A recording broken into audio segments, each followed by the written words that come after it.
웨스턴이라고 하는 분이 이런 이야기를 했습니다. wonder, 놀라움. 이 놀라움이야말로 예배의 기초다. 성 어거스틴도 이런 이야기를 했습니다. 다른 사람들은 논쟁하게 하라. 나는 놀랄 것이다.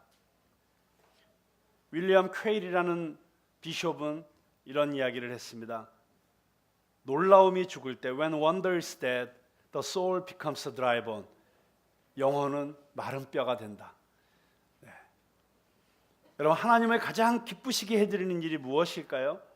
그것은 하나님이 만드신 작품을 보고 하나님이 행하신 일을 보고 우리가 그것을 알아보고 감탄하고 놀라서 그것을 즐거워할 때 하나님께서는 가장 기뻐하시는 것입니다. 여러분, 예배가 무엇입니까? 예배의 본질은 하나님이 행하신 일들을 바라보면서 놀라는 것입니다. 반응하는 것입니다. 마땅히 받으실 박수갈채를 보내드리고 환호하고 열광하는 것입니다. 기독교의 가장 기본적인 교리를 담은 책 가운데 웨스터민스터 신앙고백 소요리문답이라는 책이 있습니다. 영국에서 수입한 요리책으로 오해하시면 안 됩니다. 기독교의 가장 기초적인 신앙고백을 질문과 답변 형식으로 만들어 놓은 책입니다. 그 책의 첫 번째 질문이 이것입니다. 사람의 제일 가는 목적이 무엇입니까? 여러분, 거기에 답하실 수 있습니까? 네, 가장 기본적인 교리서의 첫 번째 질문, 사람의 제일 가는 목적이 무엇입니까?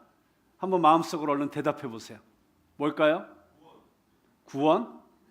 네, 마음속으로 대답하라는데 용감하게 이렇게 소리내어서 대답을 하셨는데 틀렸습니다. 네? 하나님을 영화롭게. 예, 맞습니다. 답이 어떻게 되어 있냐면 하나님을 영화롭게 하고 그를 영원히 즐거워하는 것입니다. 하나님을 즐거워하는 것, 그것이 인간의 첫 번째 가는 목적이라고 했습니다. 자, 하나님을 즐거워한다는 것이 그러면 무슨 뜻일까요? 바로 하나님이 하시는 일을 보면서 놀라는 것입니다. 하나님이 어떠하신지 그 하나님의 어떠하심을 보면서 경탄하는 것입니다. 지금 우리가 함께 읽은 이 시편의 저자는 놀라고 있습니다. 와, 하나님 놀랍습니다. 정말 놀랍습니다. 그런데 무엇에 대해서 이 시인은 이렇게 놀라고 있는 것일까요? 이 시인은 두 가지 사실에 대해서 놀라고 있습니다. 첫째는 천지 만물 가운데 드러난 하나님의 솜씨가 너무나 아름답고 너무나 웅장하고 너무나 신비로운 데 대해서 감탄을 금치 못하고 있습니다. 그렇습니다. 길가에 핀 꽃 한 송이, 바람에 흔들리는 나뭇잎의 미세한 움직임 속에서도 우리는 하나님의 손길을 발견할 수 있고 그분의 솜씨를 노래할 수 있습니다. 그러나 모든 사람들이 자연을 바라보면서 똑같은 결론에 도달하지는 않습니다. 미국의 우주인 존 글렌은 지구를 벗어나서 저 우주에서 지구를 바라보면서 바로 이 시편 8편을 암송하면서 창조주 하나님의 놀라우심을 고백하고 있습니다. 그런데 그 자리에 똑같이 올라간 소련의 우주비행사 유리 가가린은 이런 얘기를 했습니다. 하늘 위에 올라갔는데도 거기에 하나님이 없더라. 이렇게 이야기를 합니다. 여러분, 우리가 자연을 바라보고 자연을 깊이 묵상한다고 해서 우리가 다 그 안에서 하나님과의 만남을 경험할 수 있는 것은 아닙니다. 여러분, 30년, 40년 산속에 들어가서 산을 바라보고 있다고 거기서 하나님 자연스럽게 발견할 수 있습니까? 오히려 이상한 도사대 갖고 나와서 미아리에 자립할 가능성이 더 많습니다. 그런데 오늘 이 시를 잘 살펴보세요. 이 시인은 자연 속에서 그 순간에 느낀 감동을 가지고 이 시를 쓰고 있는 것이 아닙니다. 그는 오히려 성경을 통해서 알게 된 창조신앙의 전통 속에서 이 시를 쓰고 있는 것입니다. 무슨 이야기입니까? 하나님을 만난 사람, 창조주 하나님에 대한 지식이 있는 사람, 그 안에 창조주 하나님에 대한 고백이 있는 사람이라야 이 천지 만물을 바라보면서 그 가운데 숨겨져 있는 하나님의 손길을 느끼고 발견할 수 있다는 것입니다. 참 놀랍게도 성령 체험을 하고 하나님을 경험하고 나면 이 세상이 달라 보이기 시작합니다. 그런 이야기 많이 들으셨죠? 예수님 만나고 돌아 나오는데 정말 나무들이 다 나를 향해서 손짓하고 있는 것 같고 박수치고 있는 것 같고 막 그런 느낌들이 있잖아요. 눈이 열리는 것이죠. 우리가 일상에서 벗어나서 아름다운 자연 속으로 들어가면 저절로 나오는 찬송이 있습니다. 여러분 정말 멋진 자연, 뭐 로키 산맥을 갔다든지 알프스를 갔다든지 뭐 이런 아니면 뭐 설악산에 갔다든지 그런 곳에 가서 웅장한 자연을 보면 자연스럽게 터져 나오는 노래가 있죠. 무슨 노래입니까? 네, 참 아름다워라 주님의 세계는, 아니면 주님의 높고 위대하심을. 네, 제가 지금도 기억이 나는 장면이 있는데요. 밴쿠버 코스타를 마치고 저희 강사 일행 12명이 큰 버스 한 대를 빌려 타고 로키 산맥 관광을 했습니다. 그러다가 밴프에 있는 산 정상에 케이블카로 올라갔는데 거기서 보니까 그 로키 산맥이 너무 아름다운 거예요. 그래서 저희가 그냥 어찌할 수가 없어서 바로 이 찬양을 같이 불렀어요. 주님의 높고 위대하심을. 그런데 이게 그 자연이 자연스럽게 공명판들이 돼가지고 산들이 얼마나 웅장하게 소리가 울리는지, 근데 주변에 있던 관광객들이 다 와서 영어로 따라 부르고 하면서 막 박수치고 했던 그 장면을 제가 지금도 잊지를 못합니다. 그런 자연 속에서 하나님을 찬양할 수 있는 것, 그것은 하나님을 아는 사람들의 자연스러운 반응이라고 할 수 있습니다. 그런데 어떤 사람들은 똑같은 자연을 바라보면서 무슨 노래가 나옵니까? 오동추야 다리 밝아 짜라잔짠짠짠 뭐 꽃피는 동백섬에 뭐 이런 노래밖에 안 나오는 사람들이 있는 것이죠. 그러니까 그 자연 가운데 창조주 하나님을 느끼고 경험하고 경탄하기 위해서는 먼저 우리 안에 창조주 하나님에 대한 올바른 지식이 있어야 된다는 것입니다. 자, 두 번째, 무엇에 대해서 이 시인은 놀라고 있습니까? 그 하나님의 위대하신 창조의 작품 가운데 인간이 최고의 작품이라는 데 놀라고 있는 것입니다. 여기 5절에 보면 오늘 우리가 읽은 말씀은 새로 번역된 말씀이라서 저를 하나님보다 조금 못하게 하시고 이렇게 번역이 되어 있습니다만, 그 전에 우리가 한국교회가 쓰던 개역 성경에 보면 저를 천사보다 조금 못하게 하시고 이렇게 번역이 되어 있었어요. 근데 왜 천사라는 번역을 했냐면 원래 원어에 보면 천사가 아니라 하나님입니다. 엘로힘, 저를 little lower than 엘로힘, 엘로힘보다 조금 못하게 하시고 했는데 그거를 하나님으로 번역하려고 하니까 너무 인간에 대해서 과하게 지금 반응하고 있다라는 생각이 들어서 그거를 조금 낮추어서 천사라고 번역했지만, 요즘 나오는 번역은 원래대로 하나님보다 조금 못하게 하시고 이렇게 지금 번역을 하고 있는 것입니다. 자, 하나님보다만 조금 못하고 다른 모든 피조물보다 가장 높은 존재, 그게 인간이라는 것입니다. 말하자면 인간은 하나님의 작품들 가운데 가장 최고의 작품, 마스터피스, 걸작품이라는 그런 이야기를 하고 있는 것입니다. 자, 여러분 옆에 있는 사람들 얼굴 한번 봐주십시오. 이럴 때 옆에 있는 분들을 보면서 놀라는 건 아주 상대방에 대한 존중이라고 할 수 있습니다. 당신은 하나님의 걸작품이십니다. 한번 그렇게 고백해 보십시오. 네, 그런데 그렇게 고백하시면서도 과연 이게 걸작품인가 이런 마음이 들어가지고 말이 조금 꼬여가지고 당신은 하나님의 졸작품입니다 뭐 이렇게 말이 헛나오시면 안 됩니다. 당신은 하나님의 걸작품이십니다. 이렇게 고백이 되어야 됩니다. 자, 그런데 사실 이 대목이 이 시편 8편을 읽으면서 가장 마음에 걸리는 대목입니다. 인간이 정말 그렇게 아름답고 위대한 하나님의 걸작품이라는 사실이 잘 느껴지지가 않습니다. 잘 받아들여지지가 않습니다. 제가 오래전에 처음으로 이 시편을 공부할 때가 있었습니다. 이 시편을 깊이 묵상하다가 이 부분이 걸렸습니다. 제가 이 말씀을 가지고 고민하다가 이 시인에게 편지를 썼습니다. 제가 그때 이 시인에게 쓴 편지 내용이 이렇습니다. 친애하는 시편 기자에게, 당신이 한밤중에 밖으로 나가 저 밤하늘의 은빛 찬란한 달과 궤도를 따라 침묵 가운데 장엄하게 돌고 있는 별들을 보면서 진심으로 그렇게 생각했습니까? 정말로 인간이 그렇게 위대한 존재입니까? 정말로 인간이 모든 자연 만물 가운데 가장 영광스럽고 아름다운 존재라는 사실을 말 그대로 확신할 수 있습니까?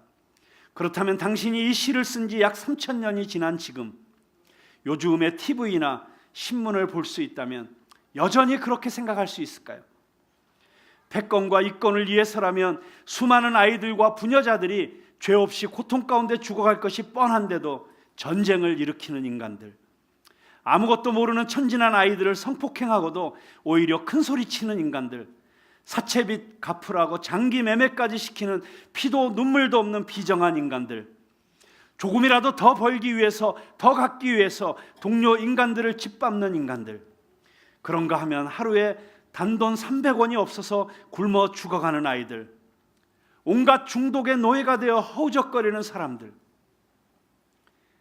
친애하는 시인이시여, 그런 것들을 보면서도 당신은 여전히 인간이 그렇게 아름답고 놀라운 존재라고 말할 수 있습니까? 대충 이런 식으로 제가 편지를 써봤습니다. 제가 알고 싶은 것이 이것입니다.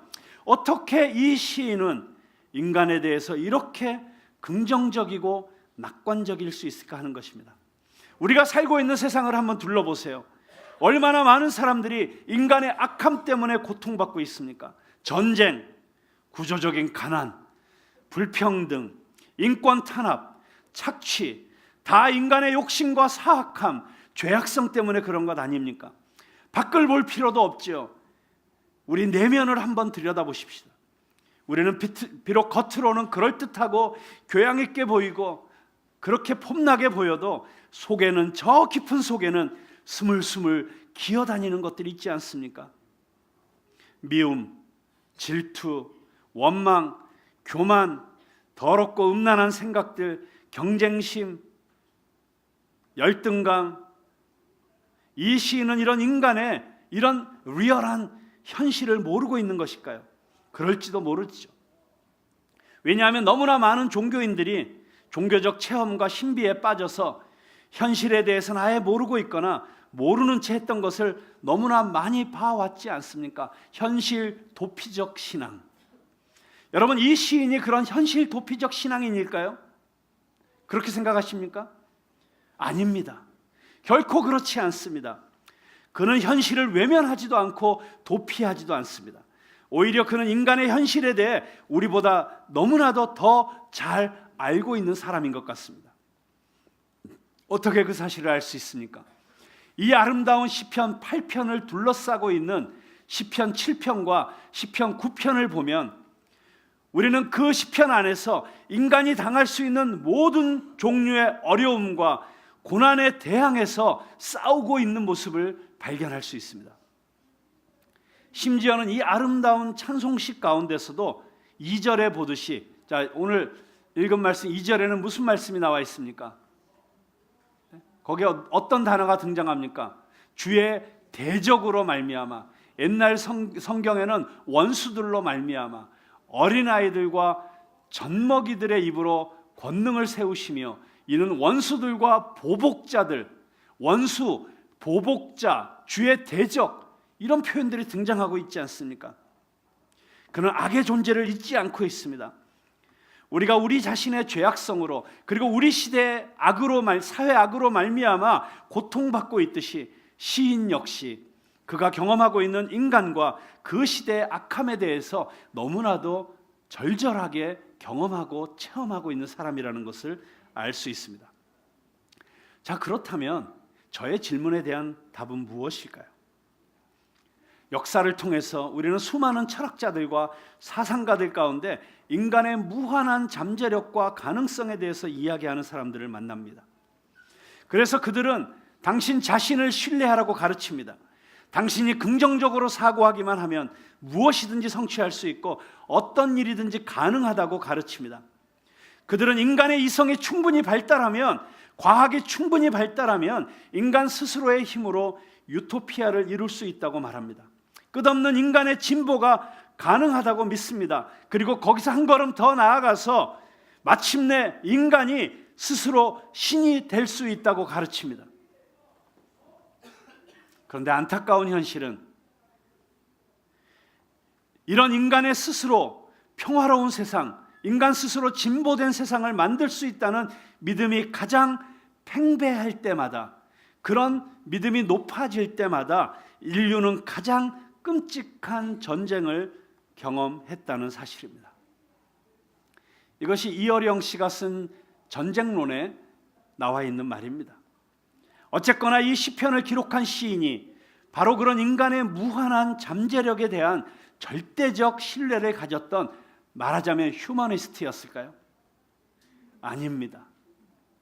그는 그런 눈먼 낙관주의자가 아니었습니다. 그는 인간의 한계를 누구보다도 더 잘 알고 있었던 사람이었습니다. 어떻게 그것을 알 수 있습니까? 오늘 본문 가운데 우리가 두 가지 증거를 발견할 수 있습니다. 첫 번째는 이 시편에 나오는 모든 동사들, 즉 모든 행위들의 주체는 인간들의 것이 아니고 하나님의 것입니다. 여기 영어 성경으로 이 시편을 읽어보면, 예를 들면 You have set your glory, 당신의 영광을 두셨습니다. You have set in place, 당신께서 두셨습니다. You are mindful of him, 당신께서 저를 생각하십니다. You care of him, 당신께서 저를 권고하십니다. You made him a little lower than Elohim, 당신께서 하나님보다, 엘로힘보다 조금 못하게 지으셨습니다. You made him ruler over the works of your hands, 당신이 만드신 모든 것들을 당신께서 다스리게 해주셨습니다. 모든 행위의 주체가 You, 하나님, 당신입니다. 두 번째로 이 시의 구조 자체가 아주 중요한 점을 우리에게 보여주고 있습니다. 자, 이 시의 중심, 자, 이 시는 9절로 되어 있는 시입니다. 그러면 그 한가운데는 몇 절일까요? 제가 지금 너무 심오한 수학 문제를 드렸습니까? 1절과 9절 사이에 한가운데는 몇 절이에요? 네, 5절이죠. 5절. 자, 5절에 뭐가 나와 있어요? 5절. 네, 5절 말씀이 바로 제가 지금 강조해서 이야기하고 있는 저를 하나님보다 조금 못하게 하시고, 5절 한번 띄워주세요. 같이 읽어보겠습니다. 시작. 그를 하나님보다 조금 못하게 하시고 영화와 존귀로 관을 씌우셨나이다. 자, 하나님께서 인간을 하나님보다만 조금 못하게 하시고 영화와 존귀로 관을 씌우셨다. 이런 놀라운 인간에 대한, 인간의 존귀함에 대한 아주 강한 긍정을 여기서 나타내고 있습니다. 그러나 이 시의 울타리, 즉 1절과 9절은 하나님께 올려드리는 찬양으로 되어 있습니다. 여호와 우리 주여, 주의 이름이 온 땅에 어찌 그리 아름다운지요 라고 하는 이 하나님에 대한 찬양으로 1절과 시작과 끝이 되어 있는 것을 볼 수가 있습니다. 자, 무슨 뜻입니까? 이 시인이 보기에 이런 인간의 영광과 존귀는 오직 하나님 안에서만 가능하다는 것입니다.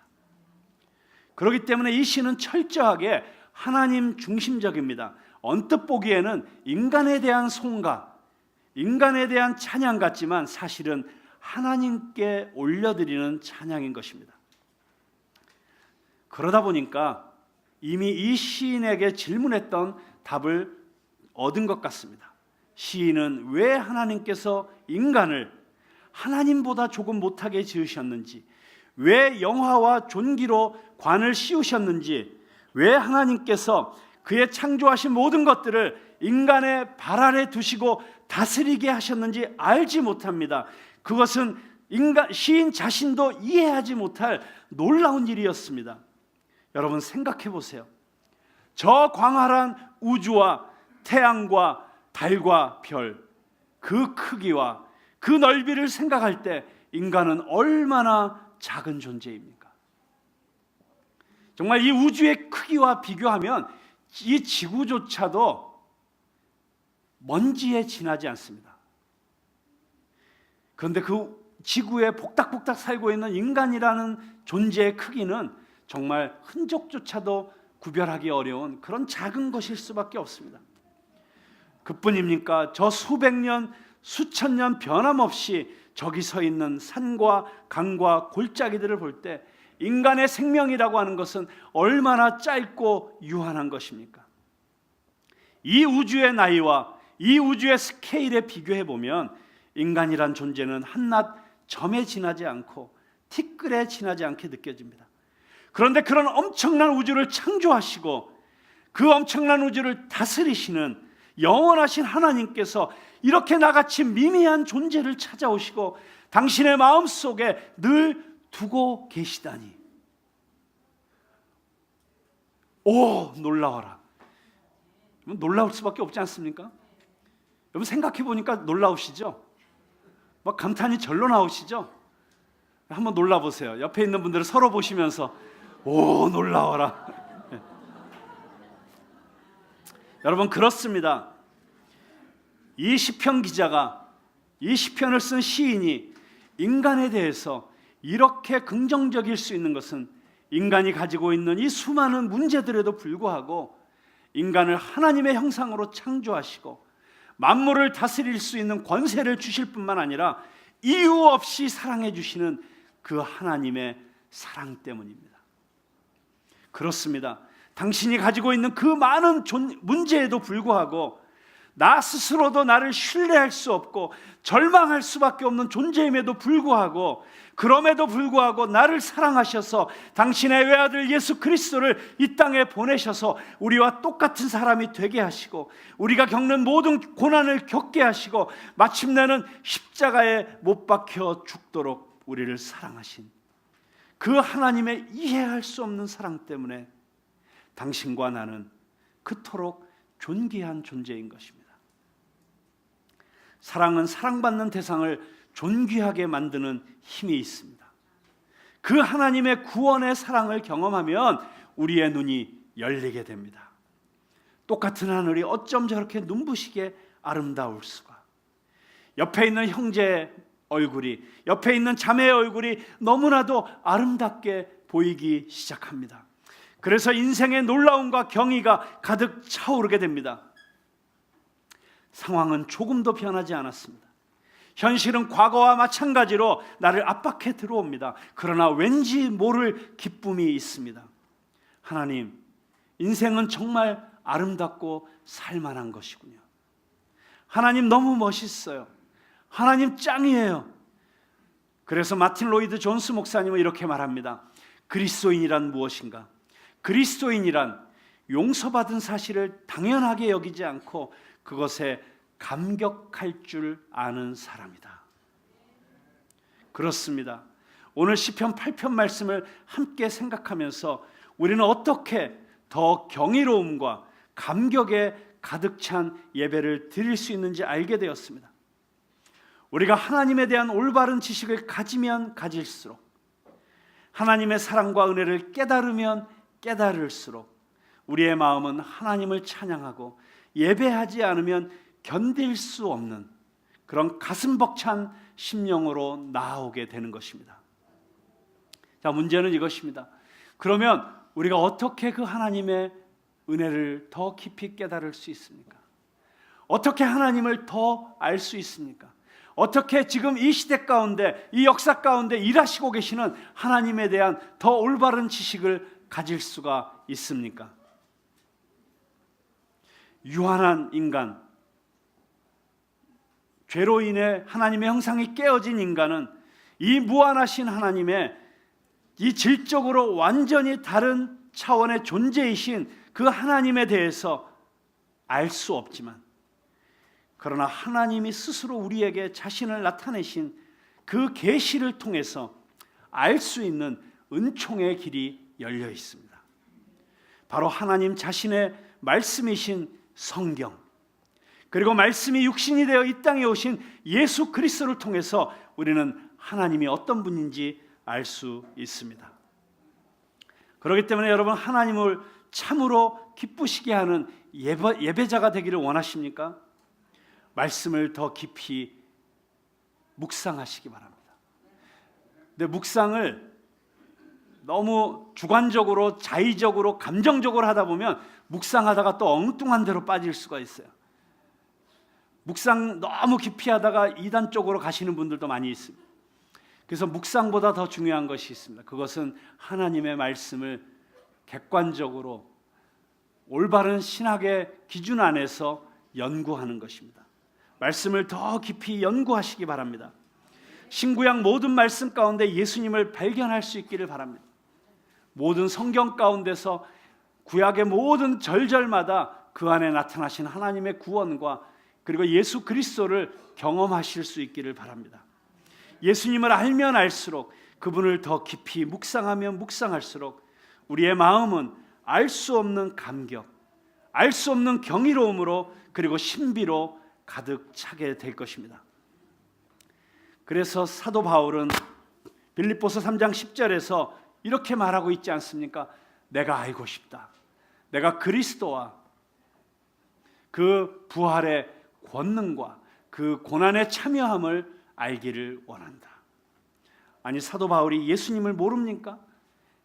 이미 예수님에 대해서 누구보다도 깊은 지식을 갖고 있는 사람이었습니다. 3층 천에 올라가서 남들이 경험하지 못한 놀라운 신비를 경험한 사람이었습니다. 그럼에도 불구하고 그의 인생의 말년에 그가 썼던 빌립보서에서 그가 고백하고 있는 것은 나는 그리스도를 더 알기를 원한다. 왜냐하면 공부해도 끝이 없는, 우리가 연구해도 끝이 없는 놀라운 보석과도 같은 진리가 이 하나님의 말씀 안에 계시되어 있기 때문입니다. 그리고 그 말씀 가운데서 발견해도 끝이 없는 그리스도에 대한 놀라운 지식이 거기에 숨어 있기 때문입니다. 저는 그래서 다음 주부터 이제 새로운 성경 공부 시리즈를, 성경 강해 시리즈를 이제 주일 예배에 시작하려고 합니다. 바로 그렇게 우리가 한 말씀을 붙잡고 깊이 공부하고 연구했을 때 정말 그 안에 어떤 놀라운 진리가 담겨져 있는지, 도대체 우리가 캐내도 끝이 없는 놀라운 하나님의 그 신비로운 역사가 이 말씀 속에 담겨 있다고 하는 것을 발견할 수 있는 그런 성경의 본문 말씀을 가지고 한 시리즈를 여러분과 함께 나누려고 합니다. 성경 어디인지, 어떤 주제인지 공개하지 않습니다. 궁금하게 만들기 위해서. 그러나 기대하실 수 있습니다. 정말 제가 이 시편 8편의 말씀을, 시편 8편 말씀을 제가 처음 캐나다 유학 가서 수업 시간에 첫 번째 과제물로 받은 말씀이 시편 8편 말씀이었습니다.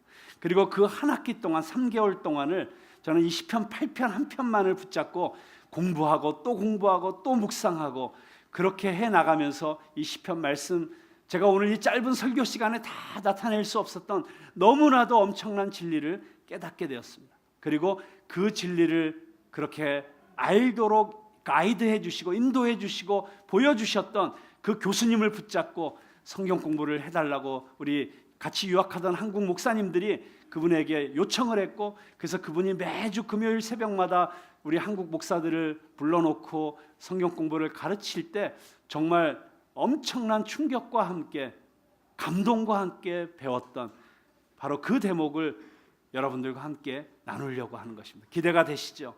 저는 2018년 저희 푸른나무교회 성도들이 더욱더 말씀을 가깝게 만나실 수 있게 되길 바랍니다.